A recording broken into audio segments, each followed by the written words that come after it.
Labour has rejected demands for amendments to the cross-party same-marriage bill, with Mark Dreyfus saying the bill is already a compromise and Louise Pratt warning MPs on both sides to respect the postal survey result.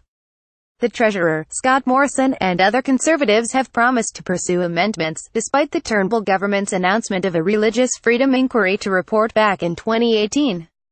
The Liberal Senator David Fawcett told Guardian Australia that Conservatives had dropped the suggestion commercial service providers, such as florists and bakers, should be allowed to refuse same weddings but would propose other elements of the James Patterson bill as amendments. While public advocacy of amendments has been limited to coalition figures, the Labour Senators Jacinta Collins, Deborah O'Neill, Chris Ketter, Alex Gallacher and Helen Pauley, and MP Anthony Byrne, have all refused to say how they will vote, despite the 61.6% victory for the Yes campaign in the postal survey. The Labour Senator Don Farrell has said he will vote against same marriage. That group of votes will be necessary if any of the proposed amendments is to succeed. The Attorney General, George Brandis, has called for civil celebrants to be able to reject weddings in a declaratory statement that the bill does not harm religious freedom. Morrison has called for a parental veto on classes that clash with their values and to shield organizations with traditional marriage views.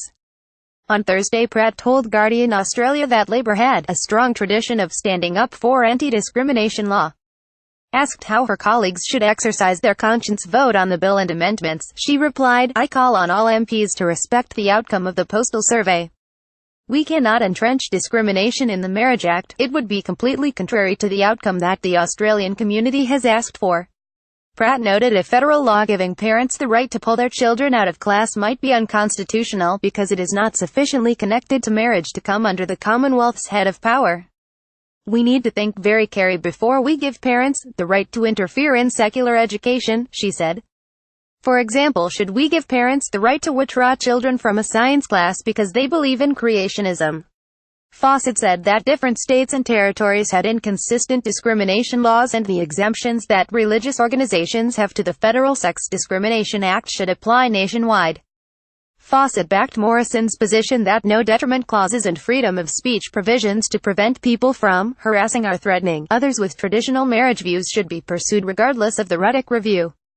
Earlier, Dreyfus, the Shadow Attorney General, told ABC Radio, "We don't think that anything should happen which gets in the way of marriage equality being made a reality in Australia by the end of this year.